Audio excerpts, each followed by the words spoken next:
when it comes to our relationship,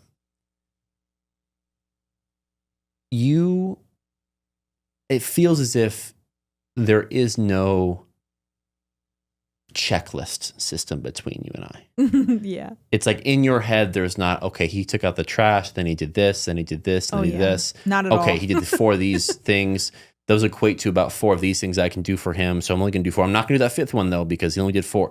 Yeah. There's none of that. Not at all. We throw out any type of counting system of what I did to serve you or what you did to serve me. Yeah. We don't have a chore list. We don't have a like, oh, it's your turn to do this. We don't have that at all. Yeah.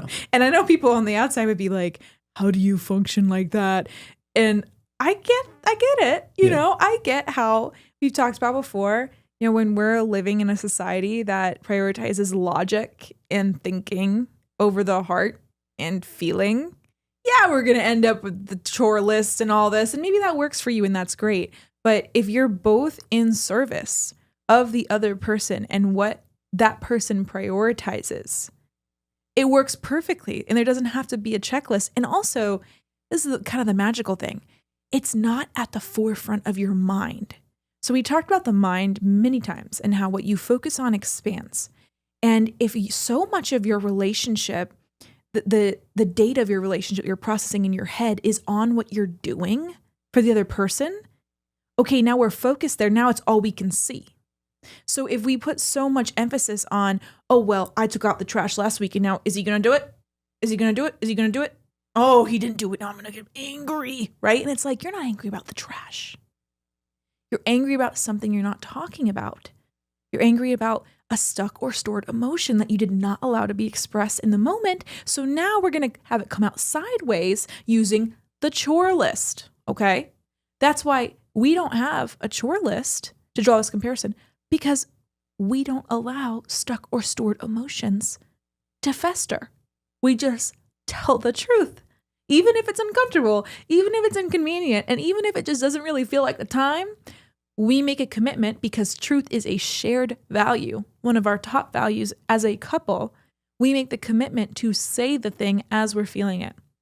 And Cam has taught me so much in this area because as somebody who was raised in Catholic schools and felt very squashed, you know, my individualism, my voice, my ability to say no was very much squashed for a lot of my life. And being with Cam, he has not only recognized that because we talk about it openly, but he pushes me to say no. Like he'll push me to say it because he knows that it's hard for me. And he knows I'll use indirect language that's not a no, like, oh, maybe later, or not right now, or how about this, instead of just saying no, because he knows that that word makes me squirm because of my past and my history. And so one thing that I think Cam and I do very, very well, and what I've learned from him, is having this such a sturdy and steadfast commitment to truth that we can sense even the microscopic moments where each other is not being fully truthful. And we lovingly, and usually in a joking way, call it out and just go there right then. We don't say, oh, we're going to talk about that later, because later never comes. No, we say, oh, well, that was interesting. Can you say no? And then my face goes,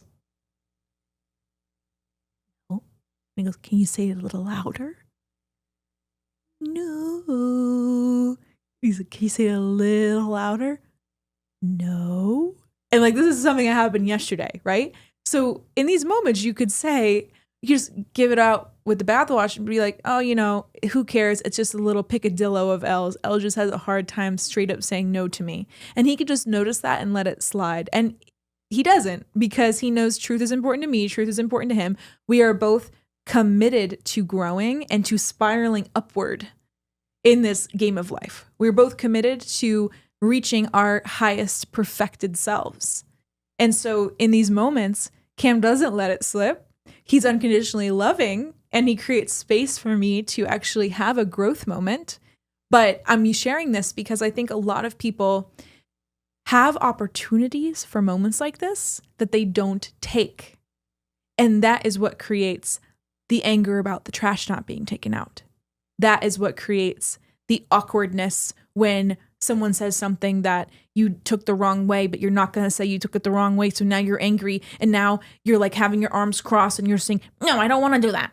Or it's like, no, I don't want to hang out with you. And the other person has no idea why. It's like, why does that happen? Because that's disconnecting us from heaven on earth, because we're not being honest.